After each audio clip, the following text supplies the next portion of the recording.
Olá, bom dia, boa tarde, boa noite. Meu nome é Rondinelli Salvador Silva. E o meu é Yara Garcia Silva. Nós somos médicos psiquiatras e esse é o Psiquiatria D. O tema desse episódio é Depressão, Isolamento e a Covid-19. É isso aí. Antes da gente entrar no tema propriamente dito, gostaria de lembrar que Psiquiatria D é um podcast sobre saúde mental a partir da perspectiva da psiquiatria e do diálogo com as diversas áreas do conhecimento. Para você que está chegando agora, para você que não é tão acostumado assim com podcast, gostaria de lembrar que podcast é uma forma de comunicação similar ao programa de rádio em que você pode ouvir o conteúdo enquanto trabalha, estuda ou se diverte com outras coisas. Psiquiatria D é um podcast independente, não recebemos recursos, não somos patrocinados, isso garante a nossa independência de opinião, de conteúdo. Gostaria de convidar você para divulgar, compartilhar esse episódio e também participar nas redes sociais do nosso podcast. O episódio de hoje, inclusive, foi resultado aí do pedido de algumas pessoas. Hoje é dia 12 de julho de 2020 e estamos no meio da pandemia de Covid-19 aqui no Brasil. Temos já no Brasil 1.839.850 casos confirmados de Covid-19 e 71.469 óbitos. No Brasil, a gente tem um levantamento de que 11,5 milhões de pessoas sofrem com algum problema de depressão. Esses dados são da OMS em 2017. Uma pesquisa feita pela UERJ com 1.460 pessoas mostra que em apenas um mês da pandemia, entre o mês de março e o mês de abril, dobrou a quantidade de sintomas de depressão e ansiedade nesse grupo que foi estudado. Em 14 de maio desse ano, a OMS enviou um relatório de alerta para uma crise global de saúde mental devido à Covid. Nesse relatório, ela aponta que os mais prejudicados podem ser crianças e jovens isolados de amigos e da escola e também os profissionais da saúde. Pois é, Yara, portanto, a gente percebe aí a relevância de falar sobre depressão, tanto por aspectos que envolvem a sua epidemiologia, ou seja, a quantidade de pessoas, 11,5 milhões de pessoas não é um número para se jogar fora mesmo, mas também pela repercussão dos sintomas na vida da pessoa. Gostaria de lembrar você que esse episódio é resultado de um pedido feito pra gente que falasse sobre a relação entre depressão, isolamento e a Covid-19 por conta do episódio 4, no qual a gente fala sobre ansiedade, fala sobre isolamento e sobre a Covid-19. A gente tem percebido que o tema depressão tem circulado cada vez mais na mídia, entre as pessoas, e que felizmente é um tema que tem perdido um tanto do preconceito que as pessoas carregavam há algumas décadas atrás. Isso é muito bom. Entretanto, a gente acredita também que essa informação precisa vir com um pouco mais de qualidade. A gente tem percebido aí, principalmente em figuras de mídia, citando que se recuperaram de uma depressão, sem falar muito sobre como é que foi esse processo, o que estava envolvido ali. Se por um lado é bacana a gente ouvir isso, porque começa a difundir a informação, por outro lado a gente fica em dúvida também do que esse termo significa. Para começar falando sobre depressão propriamente dita, eu vou fazer aqui uma diferenciação, Yara, para você que está ouvindo a gente também, uma diferenciação entre tristeza e depressão. E por que eu vou fazer isso? Porque muitas das vezes a gente está chamando depressão de tristeza ou tristeza de depressão sem saber exatamente o que esses termos significam. É claro que ambos os termos exigem da gente algum tipo de resposta, seja resposta profissional ou não. Mas eu quero começar por aqui para que a gente possa entender melhor como é que está a nossa situação hoje em dia em termos de conhecimento. Tristeza é um fenômeno humano, não aparece só entre os homens, aparece outros animais também, mas é um fenômeno comum a todos nós. Numa forma mais elaborada, ou seja, na qual eu consiga dizer porque eu estou triste, pode surgir como uma resposta a condições ruins de vida, que aí podem envolver tanto os desejos pessoais de cada um de nós, assim também como tensões coletivas, respostas sociais que não sejam tão bacanas assim. A tristeza pode surgir ainda como uma forma não elaborada, ou seja, eu não consigo dizer o que me deixa triste especificamente, eu tenho apenas a sensação de alguma coisa que se perdeu, alguma coisa que está faltando, eu não consigo definir muito bem o que é isso, mas que vai se resolvendo na medida em que eu vou me descobrindo e vou percebendo o que pode ser essa coisa. Ou seja, pode ser fruto, por exemplo, de luto, de perda ou até de uma insatisfação por condições de vida ruim que eu não consiga definir propriamente naquele momento. A depressão, ela é um transtorno psiquiátrico. O nome técnico dela é transtorno depressivo maior. Ou seja, ela é uma forma de sofrimento que tem as suas características, as suas especificidades, que pode ser acompanhada de tristeza ou não. Isso significa que eu tenho apresentações da depressão que não necessariamente vem acompanhado daquela tristeza, daqueles pensamentos ruins, e a gente vai falar um pouquinho sobre ela agora. Para a gente pensar em depressão, existe um outro marcador importante, além da tristeza, que é a anedonia. O que seria a anedonia? A anedonia é a perda do interesse pelas coisas que davam prazer na pessoa anteriormente. O trabalho dela, a relação conjugal, alguma atividade física, algum esporte, a pessoa vai perdendo interesse globalmente por essas coisas todas. A depressão ela tem dois componentes. Um componente é dito somático, outro cognitivo. O que é o componente somático? É um componente que envolve o corpo das pessoas.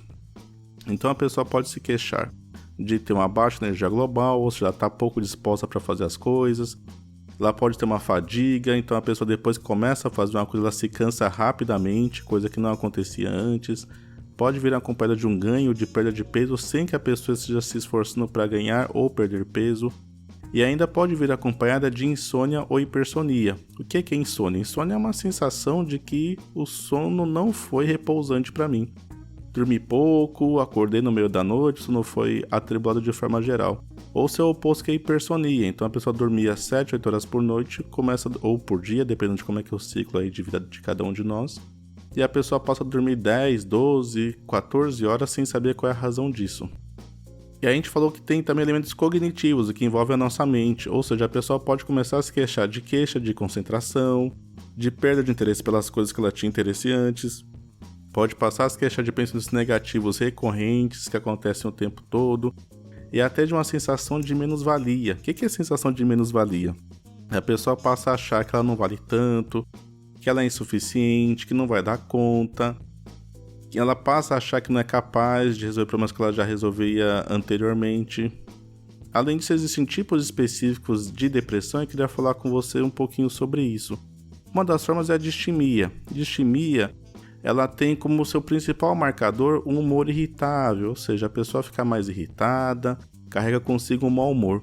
A gente tem diversos exemplos disso nas artes, cinema, literatura, e a gente sempre conhece alguém na vida pessoal que é assim. Olha só, fulano ou fulana sempre foi muito mal-humorado. Está o tempo todo de mau humor, não importa que situação que seja. Talvez deva se investigar se essa pessoa não sofre de distimia. Mesmo quem tem o diagnóstico de depressão, ele não se apresenta da mesma forma para todo mundo.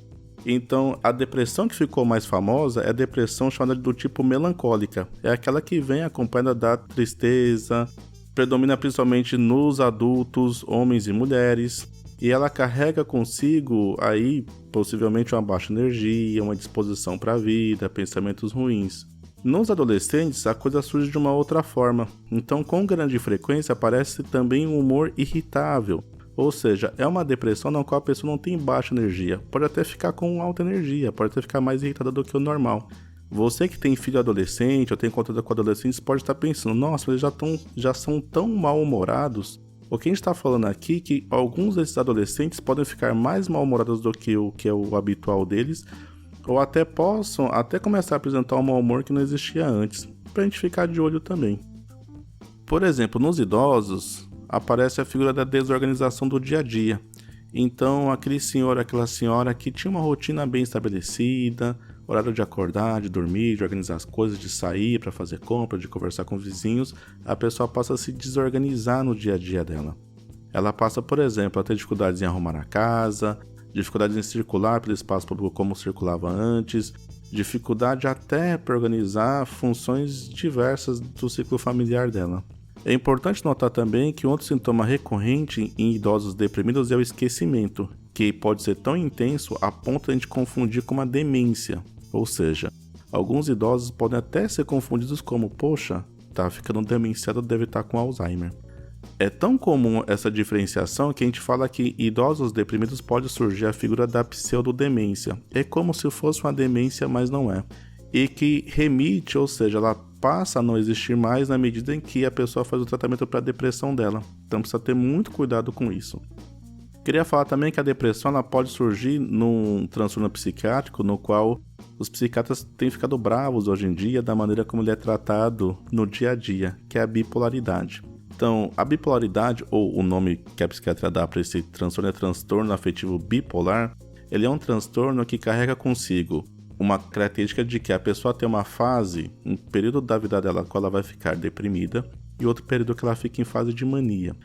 O que é uma fase de mania? É uma fase na qual a pessoa fica com uma felicidade excessiva independentemente da situação que esteja. É como se fosse o inverso da depressão. E pode vir acompanhada de uma sensação de ter superpoderes, de grandiosidade, pode ter delírio, a pessoa pode chegar a acreditar que é capaz de fazer coisas que ela não é capaz de fazer. E pode se enfiar num monte de situações difíceis em função disso. Pois é, então a bipolaridade ela cursa com uma fase aí de mania e uma fase depressiva também. Em alguns casos essa oscilação pode ser muito intensa, acontecer inclusive dias a horas, e em outros casos pode acontecer ao longo dos anos. Teve um episódio de depressão há algumas décadas depois vai ter episódio de mania e por aí vai. De forma geral, a gente entende hoje que os casos leves de depressão podem ser tratados tanto por psicólogos como por psiquiatras, e daí fica a opção de onde a pessoa que procura ajuda se sente mais confortável. Nos casos graves, a situação não é essa. Os casos graves podem até demandar internação psiquiátrica, porque eles podem vir associados com delírios e alucinações, além, é claro, de tentativa de suicídio, que a gente vai falar lá pra frente. Delírio é uma ideia que a gente tem de alguma coisa que está acontecendo sem que aquilo seja verdade. Alucinação é uma sensação que a gente tem que não corresponde à realidade também. Isso demanda, portanto, um acompanhamento conjunto de psicólogos e psiquiatras e às vezes até de internação para que a pessoa possa ser protegida de si ou para que a pessoa possa ter um desfecho melhor daqui a algum tempo. A gente também já tem identificado hoje em dia que algumas questões como atividade física, perda de peso para pessoas obesas podem auxiliar também. E aí a gente começa a se questionar, porque a gente ouve que algumas pessoas se recuperam sozinhas da depressão.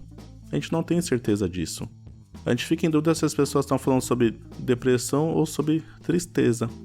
E aí, será que não foi o fator desencadeante da tristeza que se resolveu? A pessoa conseguiu mudar a sua perspectiva de vida e daí as coisas mudaram também?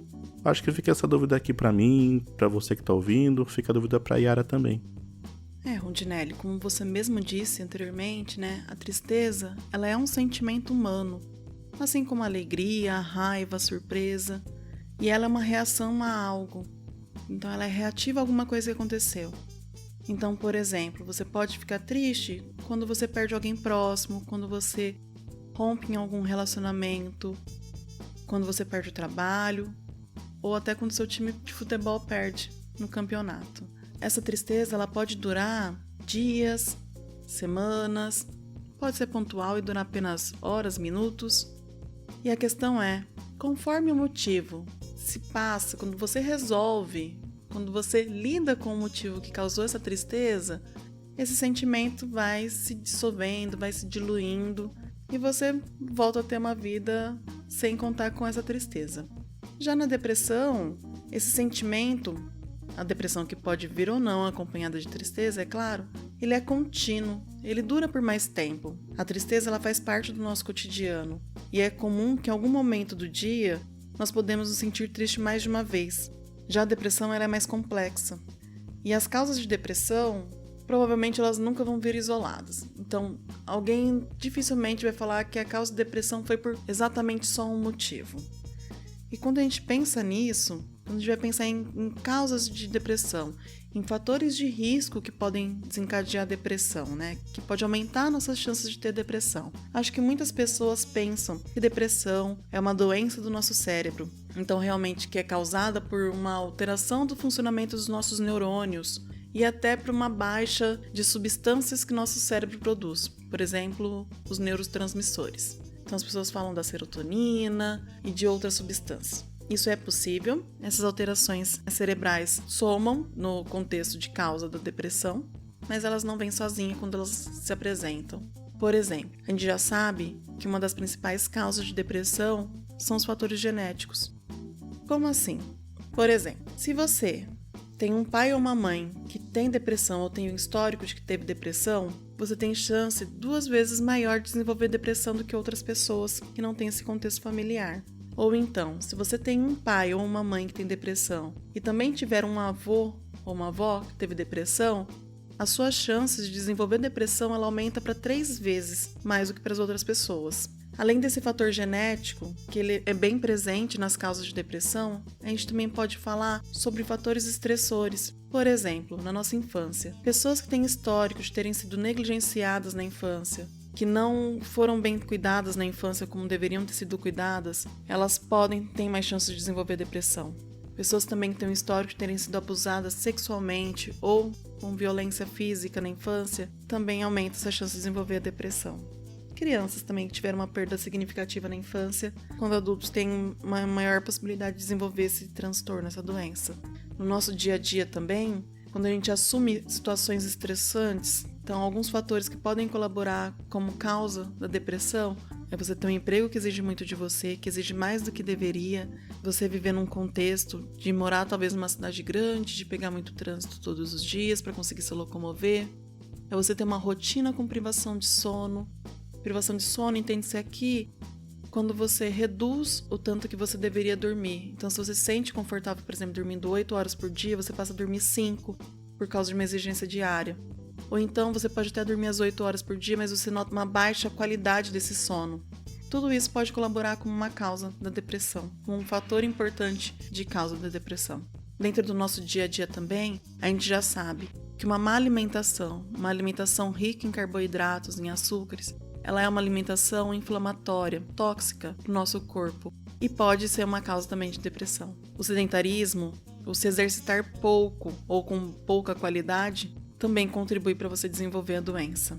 O uso de algumas medicações, como por exemplo, alguns antibióticos, corticoides e até hormônios, eles podem influenciar no seu humor, eles podem influenciar no seu dia a dia e podem ser uma causa de depressão. A gente já sabe também que pessoas que fazem abuso de substâncias como cigarro, álcool e outras drogas também saem na frente quando o assunto é depressão. Essas substâncias elas aumentam muito a chance da gente ter essa doença.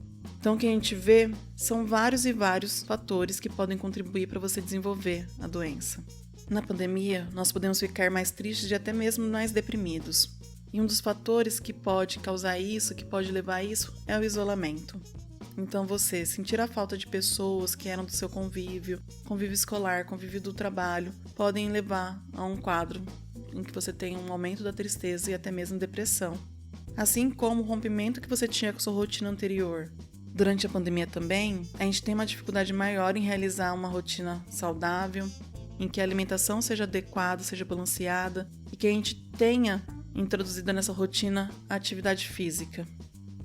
A insegurança também de ficar doente e de não saber o que pode acontecer perante a doença e o medo de que alguém próximo também adoeça e até mesmo morra pode levar a um entristecimento, a um quadro de depressão. E quando a gente fica doente, o tratamento se baseia também, em parte dele, a gente ficar isolado para que a gente não passe essa doença para mais ninguém. Isso acontece mesmo no ambiente hospitalar. Pois é, Yara, então a gente vê aí quantidade de mudanças que a gente vem sofrendo em função da Covid-19 e como é que isso impacta a gente emocionalmente. Então esse é o podcast Psiquiatria D, que no seu 6º episódio fala sobre depressão, isolamento e a Covid-19. E eu gostaria de reforçar aqui algumas coisas. Uma delas, falar novamente sobre a tristeza e sobre o impacto que se tem nos dias de hoje, uma demanda cada vez maior para que as pessoas estejam felizes o tempo todo. Como se a tristeza fosse algo necessariamente ruim. Veja, eu gosto de usar um exemplo que muita gente tem gostado de utilizar também no campo da saúde mental, da animação Divertidamente. Uma animação que trata sobre a história de uma pré-adolescente que se muda de uma cidade para outra nos Estados Unidos. E ela se incomoda com isso, e a particularidade dessa animação é que ela mostra o interior da cabeça das pessoas. É claro que é uma forma romantizada, a ideia é que seja divertida e que seja fácil de se entender também. E na cabeça de cada um de nós, as emoções operariam conjuntamente para que a gente pudesse vivenciar os nossos dias. No caso dessa moça, a alegria, ela fica o tempo todo tentando tomar o controle dela sem permitir que a tristeza entre em momento nenhum. E o resultado disso é trágico no caso da animação. A menina só vai conseguir dar conta na medida em que ela começa a lidar com a tristeza como sendo algo participante da nossa existência. Então acho que isso é uma coisa, a gente deveria tomar cuidado com certas conversas ou com certas pessoas que defendem que nosso objetivo deve ser feliz o tempo todo. Ser feliz o tempo todo, a busca para isso geralmente vai levar a gente a ter maior tristeza ainda. A gente precisa lembrar que a gente vive numa sociedade que não tem que se lidar bem com isso, e os números têm mostrado o aumento do diagnóstico de transtorno depressivo maior. Ainda que a gente possa dizer que, olha, as tecnologias têm melhorado, a tecnologia de investigação tem melhorado, ou que a gente possa fazer uma crítica, como algumas pessoas fazem, de que a psiquiatria talvez esteja fazendo diagnósticos demais, a gente não consegue negar o fato de que uma parcela disso é resultado da forma como a gente vive a nossa realidade. Então a gente tem hoje em dia vivenciado demanda crescente de produtividade. Então mesmo quem tem o privilégio de ter um trabalho hoje em dia com carteira assinada tem percebido isso. A quantidade de tempo investido de demanda por produção só tem aumentado nas últimas décadas. Assim como também a oferta de formas de socialização tem sido completamente tomadas pela lógica do consumo. Então eu preciso pagar para interagir com os outros, preciso pagar para conseguir fazer alguma coisa, eu preciso consumir algum produto para daí encontrar felicidade. Preciso comprar uma roupa, comprar um móvel, comprar um bem, para que daí eu possa me sentir feliz, permanentemente feliz. O que a gente sabe que não é assim que funciona. Ainda que a compra seja algo comum na nossa forma de socialização atual, as pessoas não têm encontrado respostas satisfatórias para suas angústias do dia a dia. A gente pode pensar na relação entre trabalho e balada, ou seja, as pessoas passam a semana toda pensando como seria bom chegar numa sexta-feira para conseguir consumir e investir suas energias o máximo possível no final de semana, para aproveitar a balada de uma forma ou de outra. E aqui não é um discurso moralista não, mas eu gostaria de reforçar onde é que a gente encontra outros prazeres no nosso dia a dia também, onde é que a gente consegue encontrar satisfação, consegue encontrar relevância das nossas funções. Principalmente quando a gente tem essa necessidade de felicidade permanente, não é? Com cobranças específicas para que a gente seja feliz o tempo todo. Gostaria de reforçar para vocês, inclusive, que existem formas, inclusive químicas, de tentar induzir essa sensação de felicidade permanentemente. A gente sabe que o número de pessoas diagnosticadas com transtornos depressivos maior ou com a depressão, ela costuma ser maior em mulheres do que em homens. Uma das razões pela qual a gente acha que talvez o número seja maior em mulheres do que em homens, uma das razões é porque os homens maqueiam isso utilizando substância química, ou seja, usam substância química para compensar os sintomas que a depressão pode causar na vida deles. Um exemplo disso é o álcool. Quem aqui já fez uso de álcool sabe que no começo, nas primeiras doses, o álcool causa uma sensação de euforia, sensação de alegria que a gente vê nas propagandas, que a gente vê na mídia de forma geral. O seu uso em grande intensidade a longo prazo, ele causa o efeito contrário disso. Ele passa a reforçar sintomas depressivos na pessoa que faz o consumo dele, principalmente nas pessoas que têm o diagnóstico de transtorno depressivo maior, que sofrem de depressão, portanto. O mesmo a gente pode falar sobre a cocaína. A cocaína tem um forte efeito de causar euforia, principalmente nos primeiros minutos, a horas do uso dela. Agora, quem faz uso da cocaína vai citar pra gente que depois que o efeito acaba, normalmente no dia seguinte, ele tem uma sensação que eles chamam de bad. Bad é um termo que significa ruim, é um termo em inglês, significa coisa ruim, uma coisa má.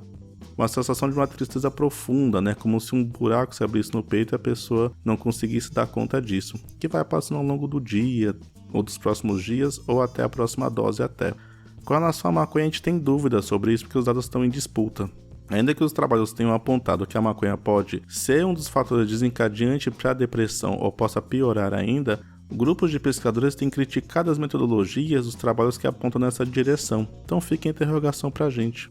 O que a gente sabe é que em tempos de Covid-19, isolamento é um fator determinante para o entristecimento das pessoas. A gente não consegue saber exatamente quantos dias e como é que é isso, a gente não tem uma régua para fazer isso.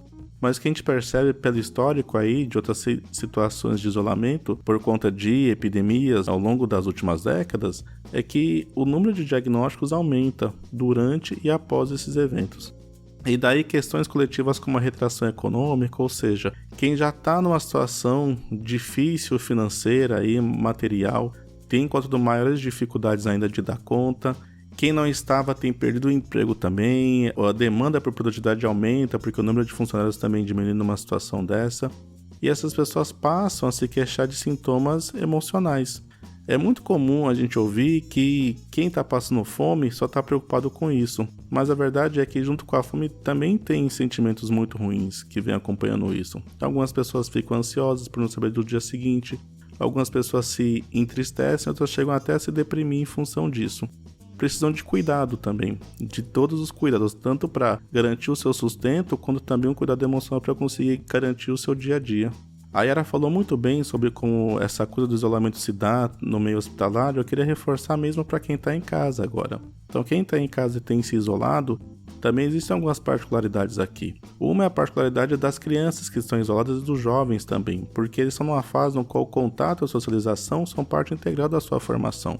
A gente vê que como os adultos lidam com isso de uma outra forma. Os adultos eles vão dispensando a sua energia para a sobrevivência ou para o cuidado dos seus pares, mas as crianças estão numa fase no qual socializar, né, estar junto ali de pessoas do seu dia a dia é importante até para a formação delas. A gente tem percebido também a mesma coisa acontecer com os idosos. Tem ficado muito tempo sozinhos, principalmente os que moram distante de seus familiares ou até os que não têm familiares nenhum também. O que eu estou tentando reforçar aqui é que para além de soluções individuais, tem soluções coletivas também, que a gente tem percebido que podem auxiliar numa situação dessa. Por exemplo, vizinhos se apoiando mutuamente, as chamadas frequentes que se fazem, hoje em dia o uso da videochamada para quem tem recurso para isso se tornou uma ferramenta importante, a circulação dos afetos também, então ouvirmos uns aos outros, dar espaço para que a tristeza possa fluir, entender que cada um sofre de um jeito, algumas pessoas vão manifestar isso mais intensamente falando, outras vão manifestar isso se isolando mais ainda, mas que todas essas formas de sofrimento devem ser acolhidas. A gente, portanto, eu gostaria de reforçar aqui para você que está ouvindo, para que a gente repensasse muito sobre isso. Depressão é uma coisa muito séria. Depressão carrega consigo um risco de prejuízo, inclusive cognitivo a longo prazo. Então você tem pesquisador hoje em dia que defende que pessoas que sofrem de depressão e não se tratam adequadamente podem ter prejuízos e levá-las até o aumento do risco de uma demência no futuro. Tem aumento também do risco de suicídio.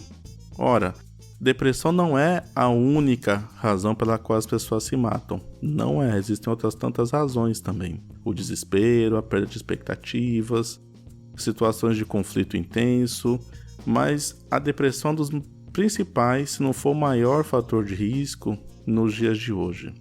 As pessoas se matam pelas mais diversas razões. E se esse transtorno depressivo maior ele vem acompanhado também, ou seja, se essa depressão vem acompanhada também do uso problemático de álcool e de outras drogas, o risco é ainda mais aumentado. Bom, agora que a gente já falou sobre tudo isso, o que a gente pode fazer para ter cuidado em relação à depressão? É importante que você fique atento aos sintomas de depressão, principalmente se você tiver pais ou avós que tenham um histórico dessa doença, que tenham depressão ou que já tenham apresentado em algum momento da vida depressão. É importante adotar uma alimentação balanceada, uma rotina bem estabelecida de sono, de atividade física. É importante também você manter as suas relações sociais, seja por via da internet, telefone. Hoje em dia a gente tem algumas formas de fazer isso. É importante também a gente manter as atividades que nos geram prazer. O Rondinelli falou que um dos sintomas importantes de depressão é a gente perder o prazer nas coisas que a gente gostava de fazer antes. Então é importante que a gente mantenha essas atividades no nosso dia a dia, e não só aos finais de semana. É bom que a gente tenha doses de prazer todos os dias. Quanto a gente mais se conhece, através de terapia, através do nosso autoconhecimento mesmo, a gente melhora a nossa relação com o mundo, com a gente, e reduz as chances também de desenvolver a depressão.